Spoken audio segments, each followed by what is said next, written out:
Subscribe now and press the bell icon. Never miss an update. Hello students, इस video में हम लोग आज पढ़ेंगे गॉस थ्योरम। गॉस थ्योरम पढ़ने से पहले कुछ बेसिक टर्म्स हैं, कुछ डेफिनेशंस हैं, जैसे इलेक्ट्रिक फ्लक्स, एरिया वेक्टर, इनके कॉन्सेप्ट को हम लोग क्लियर करेंगे, फिर गॉस थ्योरम को पढ़ेंगे। तो सबसे पहले क्या पढ़ेंगे? Area vector.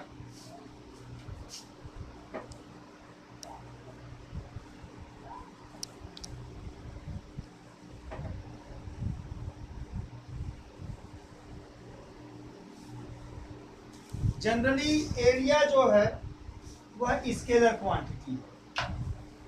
जनरली एरिया को स्केलर क्वांटिटी मानते हैं, लेकिन किसी भी सरफेस एरिया के नॉर्मल डायरेक्शन में लिए गए डायरेक्शन को एरिया का डायरेक्शन मानते हैं और उसे एरिया वेक्टर कहते हैं। सपोज करिए ये कोई सरफेस है जिसकी एरिया यस है, पूरा सरफेस इसकी एरिया यस है, इसकी सरफेस एरिया यस है और इसका ये normal direction unit vector n. तो इस केस में वेक्टर यस इक्वल टू, इस केस में वेक्टर एस इक्वल टू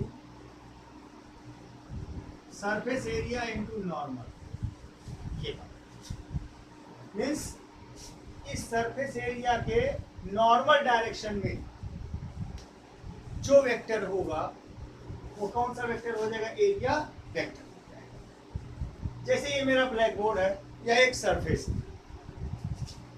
अब इसका एरिया वेक्टर कहाँ होगा? आउटवर्ड नॉर्मल यहां। क्लियर बात? ये प्लेन सरफेस है।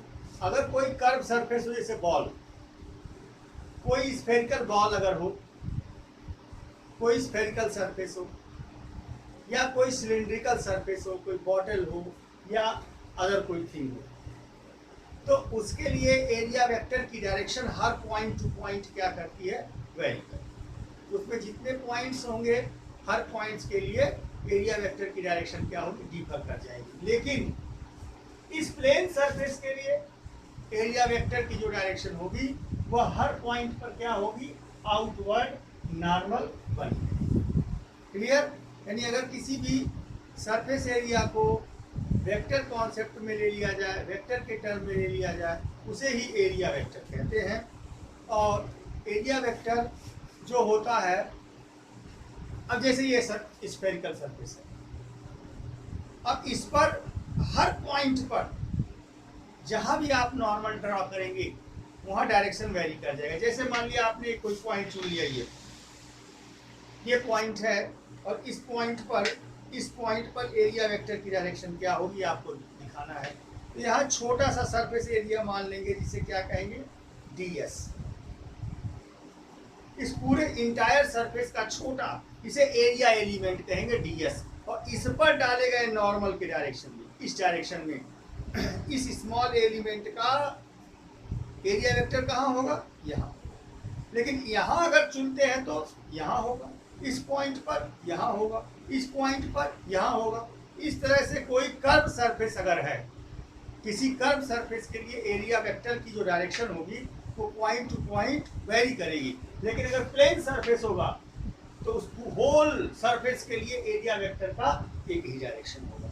अगर ये कर्व सरफेस हो, कोई स्फेरिकल सरफेस है, इस तरह से स्फेरिकल है, तो इस पर ये छोटा सा एरिया एलिमेंट आपने ले लिया और उस पर खींचे गए नॉर्मल की डायरेक्शन में ये ds, इस डायरेक्शन में नॉर्मल की डायरेक्शन में एरिया वेक्टर। अगर ये सरफेस ds है, इसकी वैल्यू ds है, तो वेक्टर ds की वैल्यू फिर क्या हो जाएगी?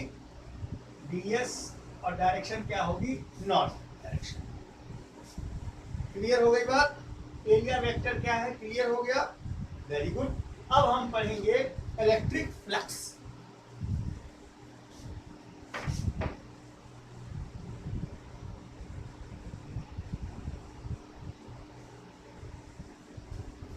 इलेक्ट्रिक फ्लक्स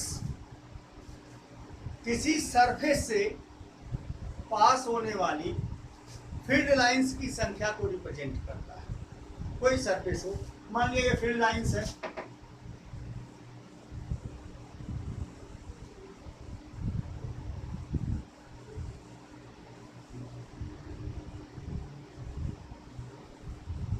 और यह एक सरफेस है।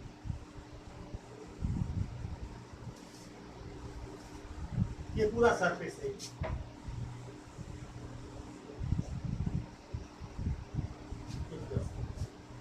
अब इस सरफेस के लिए अगर एरिया वेक्टर की बात करेंगे, अगर ये सरफेस मान लिया यस है, पूरा सरफेस यस है, तो इसका एरिया वेक्टर यहाँ होगा, वेक्टर यस, इससे नॉर्मल डायरेक्शन, और ये इलेक्ट्रिक फील्ड है। तो the number of electric lines of force or electric field lines passing through any closed surface is called electric flux through that surface. The number of electric field lines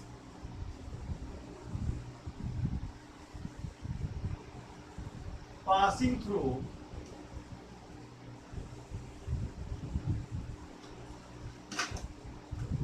any surface is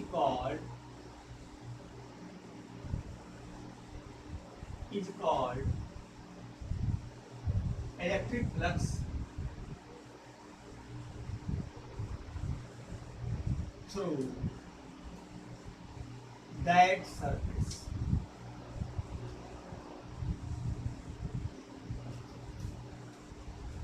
It is denoted by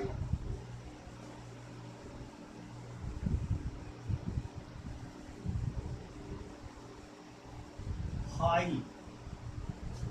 Greek word phi से इसे denote करते हैं, इसे phi से denote करते हैं, electric flux. Mathematically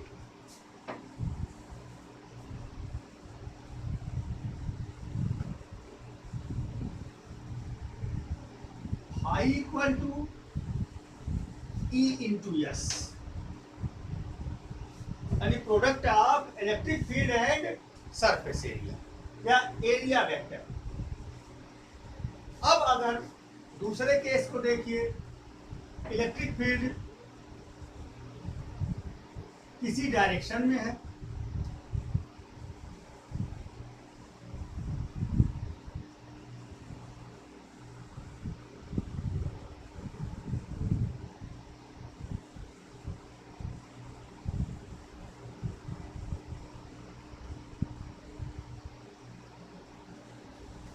area vector के साथ कोई एंगल बना रही है। इलेक्ट्रिक फील्ड एरिया वेक्टर के साथ कोई एंगल बना रही है, ये इलेक्ट्रिक फील्ड की डायरेक्शन हो गई।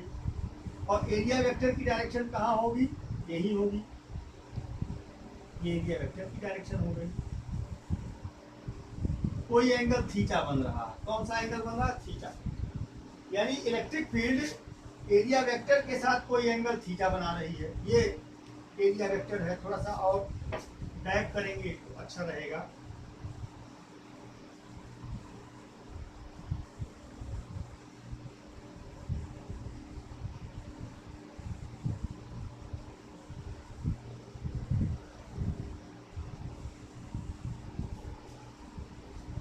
यहाँ पे इलेक्ट्रिक फील्ड जो है वह एरिया वेक्टर के साथ, एरिया वेक्टर यहाँ इस डायरेक्शन में होगा,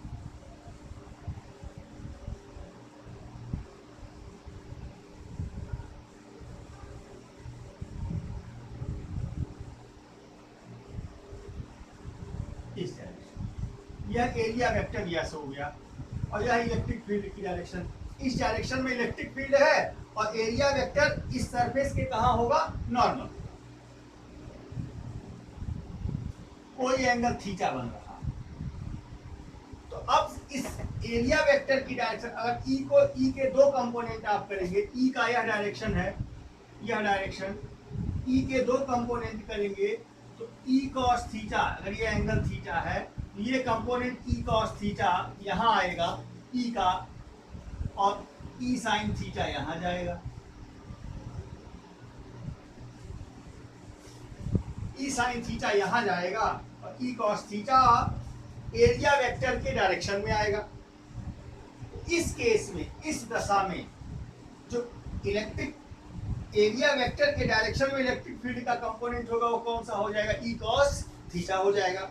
इस केस में जो फ्लक्स होगा phi equal to E cos theta into S, जिसे ऐसे भी लिखेंगे E S cos theta, flux हो गया।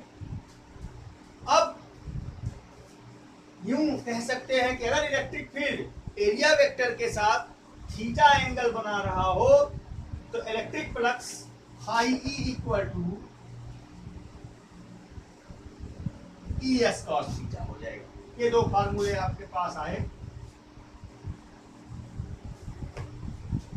बात क्लियर हो गई। ई एस कॉस थीटा, जहां थीटा क्या है, angle between E and yes, electric field and area vector. अगर इसे वेक्टर टर्म में लिखेंगे तो आप जानते हैं कि अगर कोई दो वेक्टर क्वांटिटी हो ए और बी, इनके बीच का एंगल थीटा हो तो इनका dot product vector A dot vector B equal to A B cos theta होता है। Magnitude of A into magnitude of B into cos theta. इसका मतलब जहां ए बी कॉस थीटा लिखा है वहां vector A dot vector B लिख सकते हैं। तो इस तरह से phi E equal to vector E dot vector yes. एक बात कंफर्म हो गया इससे कि जो फ्लक्स है वह इलेक्ट्रिक फील्ड और एरिया वेक्टर के डॉट प्रोडक्ट के इक्वल होता है। और इससे एक बात और स्पष्ट हो गया कि डॉट प्रोडक्ट जो होता है वह स्केलर क्वांटिटी होती है। दो वेक्टर्स का जो डॉट प्रोडक्ट होता है वह स्केलर क्वांटिटी होता है। इसलिए फ्लक्स कैसी क्वांटिटी हो गई, स्केलर क्वांटिटी हो गई। यानी hence phi is a scalar quantity.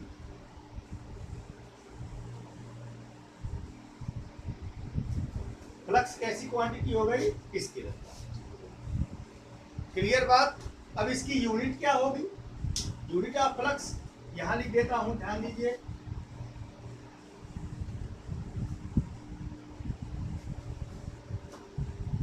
Flux की यूनिट क्या होगी यहां लिख देता हूं, जरा ध्यान दीजिए इस बात को। यहाँ पे फ्लक्स की यूनिट क्या होगी, फ्लक्स की unit electric field into area vector. Electric field की यूनिट क्या होती है, न्यूटन पर कूलम। इलेक्ट्रिक फील्ड ई बराबर force upon charge. Electric field की value unit of phi equal to newton पर कूलम और एरिया की यूनिट मीटर स्क्वायर, तो equal to newton metre square coulomb inverse. SI unit क्या हो गई, newton metre square coulomb inverse. और दूसरी यूनिट इसकी क्या हो जाएगी, वोल्ट मीटर। ये पहली यूनिट हो गई फाई की, दूसरी unit volt meter. Dimensional formula जो होता है फ्लक्स फाई का, डायमेंशनल फार्मूला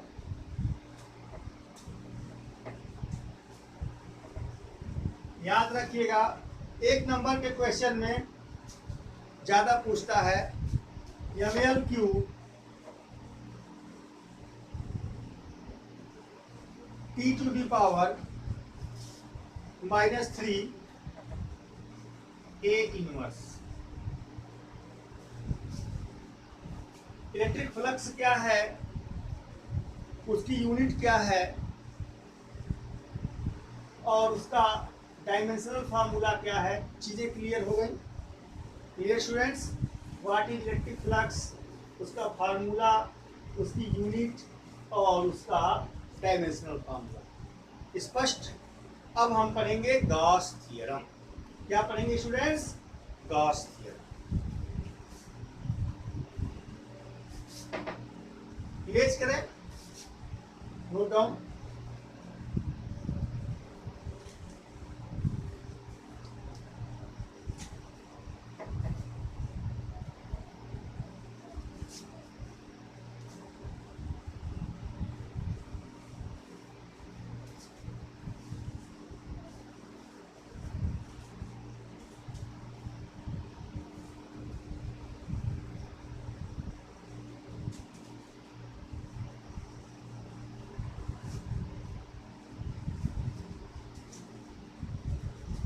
गाउस थ्योरम।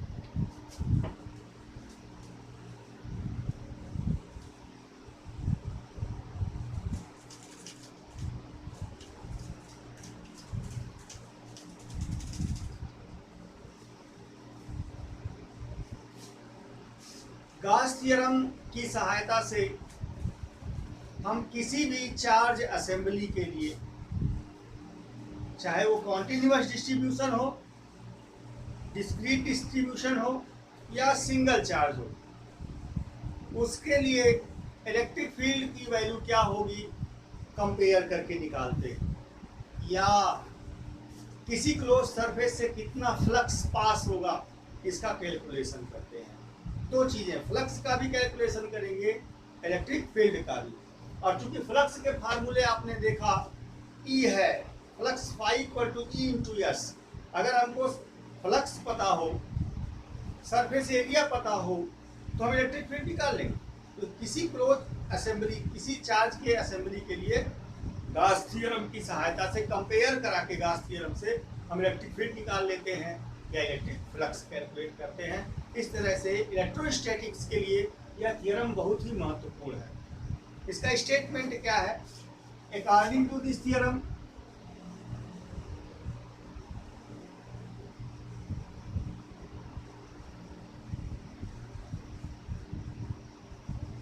क्या कहती है? The total flux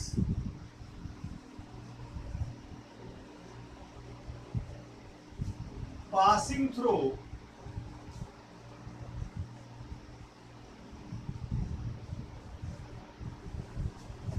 any closed surface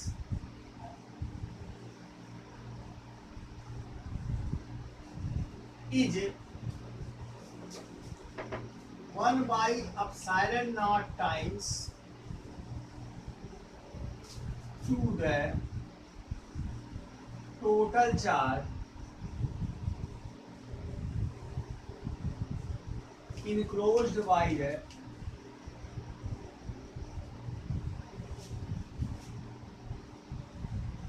surface। ये इसका स्टेटमेंट।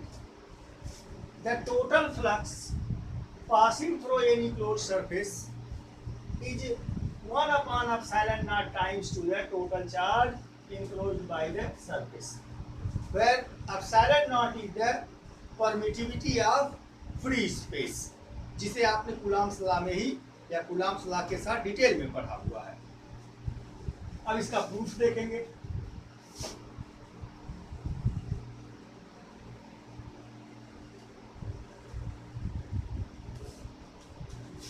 लेटेस्ट कंसीडर, मान लिया ये कोई एक आइसोलेटेड चार्ज है Q,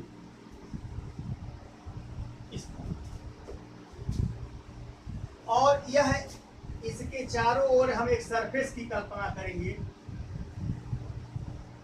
हम एक स्फेरिकल गासियन सरफेस की कल्पना करते हैं इसके चारों ओर। इस पॉइंट पर प्लस Q कूलॉम का एक पॉजिटिव चार्ज है और एक स्फेरिकल गासियन सरफेस। ये गासियन सरफेस एक काल्पनिक सरफेस हम कल्पना करते हैं, एक ऐसा सरफेस जो उस चार्ज को इनक्लोज करे। यह शेप में सिलिंड्रिकल हो सकता है, स्फेरिकल हो सकता है, किसी सिमेट्रिक शेप का हम जनरली इसे चूज करते हैं।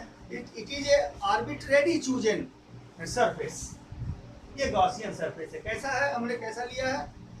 स्फेरिकल लिया है। Very good. अब एक गॉसियन सरफेस है, आर्बिट्रेरी। अब हम यहाँ पर कोई पॉइंट है, एक जिस पर कहीं पर यहाँ कोई पॉइंट है जिस पर एक स्मॉल एरिया एलिमेंट की हम कल्पना करें, ds, इस पॉइंट ये, और इसके अब एरिया वेक्टर की डायरेक्शन क्या होगी? इससे लिए गए नॉर्मल की डायरेक्शन में, इस डायरेक्शन में एरिया वेक्टर होगा इसके नॉर्मल की। और नॉर्मल डायरेक्शन कौन होगा? यही डायरेक्शन नॉर्मल होगा। नॉर्मल इलेक्ट्रिक फील्ड की डायरेक्शन क्या होगी? इस पॉइंट चार्ज के नाते इस पॉइंट पी पर इलेक्ट्रिक फील्ड की क्या डायरेक्शन होगी? इससे आउटवर्ड।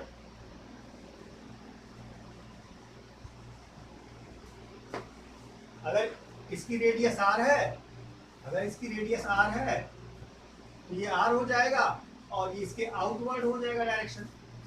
यानी इलेक्ट्रिक फील्ड की डायरेक्शन भी यूं कह सकते हैं इसी डायरेक्शन में होगी, इसी डायरेक्शन में होगी। यानी इलेक्ट्रिक फील्ड और डीएस एरिया वेक्टर, इसका एरिया वेक्टर और इलेक्ट्रिक फील्ड दोनों ही एक डायरेक्शन में हो गए, normal outward. Clear? Very good. Language क्या लिखेंगे? Let us consider there is a isolated positive charge q. We take a spherical Gaussian surface and charge is at the center of the sphere. We have chosen a point P at which an area element is ds, whose direction is normal to the direction of area vector. यहाँ electric field की direction area vector की direction में होगा। ई और DS के बीच बना हुआ angle 0 हो जाएगा। नाउ अब इलेक्ट्रिक फ्लक्स, इससे इलेक्ट्रिक फील्ड कितना पास होगी? सो उतना लैंग्वेज लिखने के बाद electric field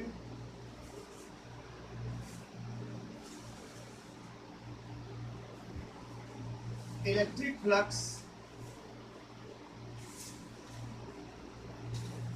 passing through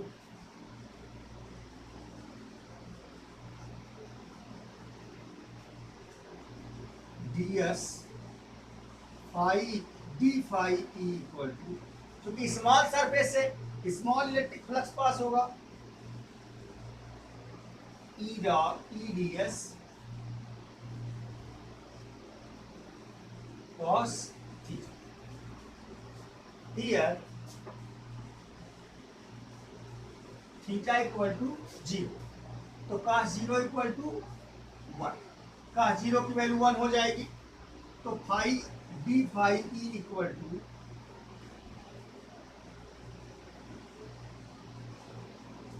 e ds। अब यहाँ इक्वेशन फर्स्ट,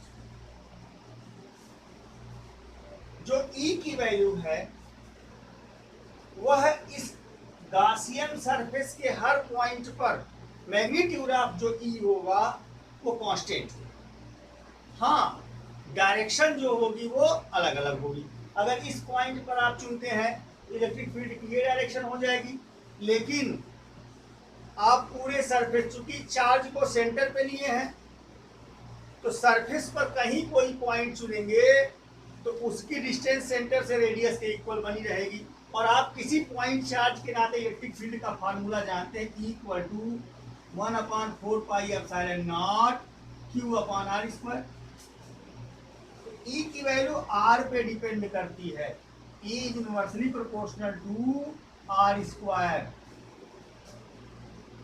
अब हर जगह R की वैल्यू कांस्टेंट है, E का जो मैग्नीट्यूड होगा वो हर जगह कांस्टेंट होगा और डायरेक्शन रेडियली आउटवर्ड होगा, रेडियस के डायरेक्शन में आउटवर्ड होगा।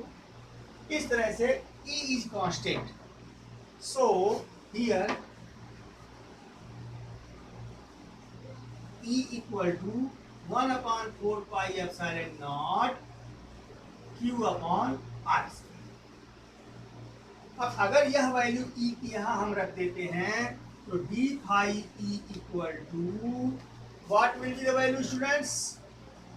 d phi E equal to 1/4 pi epsilon naught Q upon R square into ds। ये स्मॉल एरिया एलिमेंट ds के नाते, इस सरफेस के स्मॉल एरिया एलिमेंट ds के नाते इलेक्ट्रिक फील्ड का क्या हो गया? वैल्यू हो गया। तो इंटायर सरफेस के नाते, होल सरफेस के नाते इलेक्ट्रिक फील्ड कितना होगा? सो इलेक्ट्रिक फील्ड यहां लिख देते हैं,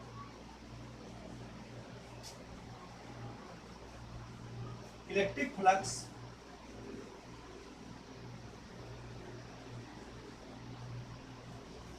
due to whole surface phi equal to close integral of D phi. इस सरफेस का के लॉन्ग, इस सरफेस के लॉन्ग क्लोज इंटीग्रल कर देंगे, होल सरफेस के लॉन्ग। स्मॉल एलिमेंट के नाते आपको फ्लक्स पता है, इसका इंटीग्रल कर देंगे तो होल सरफेस के नाते इलेक्ट्रिक फ्लक्स क्या होगा, पास फाइंड हो जाएगा। अब हम वैल्यू यहाँ पुट करते हैं, तो phi E equal to, value यहाँ पुट कर देते हैं, close integral 1/4 pi epsilon not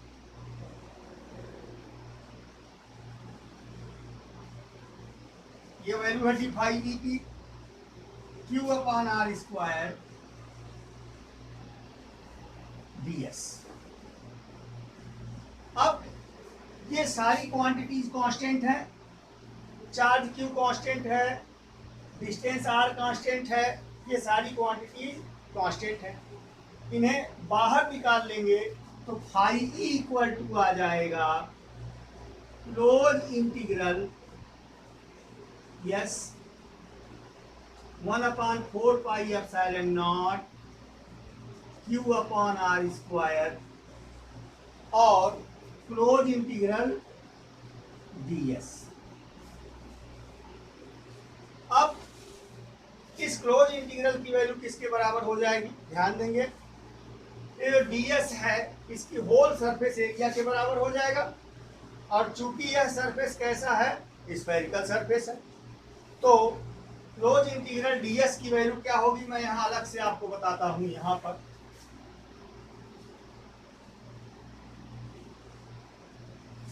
बराबर यस हो जाएगा, और यस किसकी सरफेस एरिया है, स्फेयर की सरफेस एरिया है, और स्फेयर की सरफेस एरिया क्या होती है, 4 पाई आर स्क्वायर, या 4 पाई आर स्क्वायर के बराबर हो जाएगी। इसका मतलब इसकी जगह पे कितनी वैल्यू आ जाएगी, यहां से देखिए 4 पाई आर स्क्वायर, तो 1/4 pi epsilon naught Q upon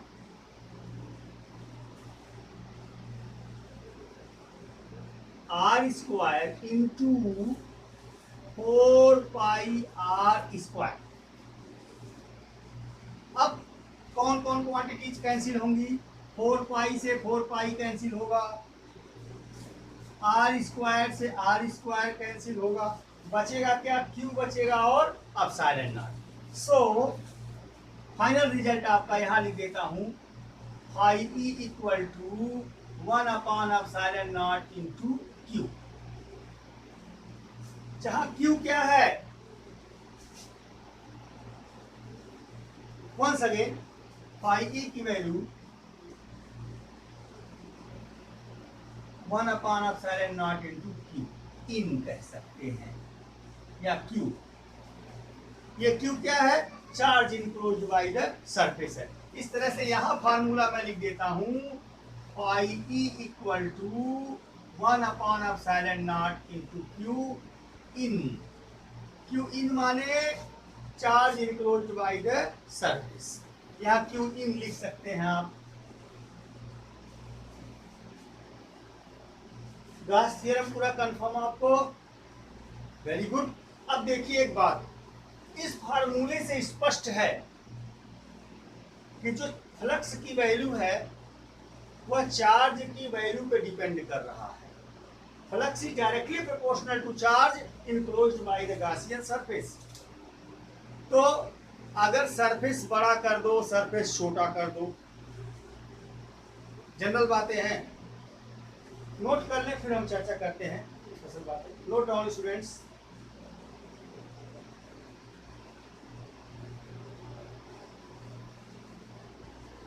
erase करें, विचार दें।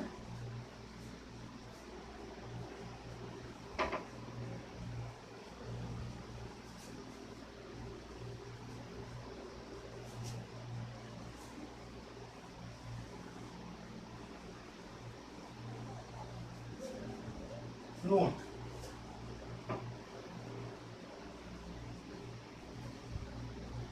अब इस फार्मूले से, अब अगर कोई ये सरफेस है, क्लोज्ड सरफेस है, कोई स्फेरिकल सरफेस है, इसमें क्यू चार्ज इनक्लोज है प्लस, और ये बड़ा सा सरफेस है प्लस क्यू चार्ज, मान लिया ये इसके दुगने शेप साइज का है, तो इससे भी जो फ्लक्स की वैल्यू होगी, अगर ये सरफेस नंबर 1 है, ये सरफेस नंबर 2 है, तो for surface number 1 equal to phi E for surface number 2, इनके शेप साइज पे डिपेंड नहीं करता है। फ्लक्स की वैल्यू इनक्लोज्ड चार्ज के ऊपर डिपेंड करता है। लेकिन अगर मैं यहाँ 2q कर दूं, तो अगर 2q कर दूं तो इस दशा में यह जो वैल्यू हो जाएगी, दूसरे से पास होने वाला फ्लक्स इसका डबल हो जाएगा। अगर इसकी एरिया मान लिया कुछ हो, उससे कोई मतलब नहीं, लेकिन यह जो है इसका डबल हो जाएगा। मतलब जो फाई की 2 की वैल्यू होगी वह इसकी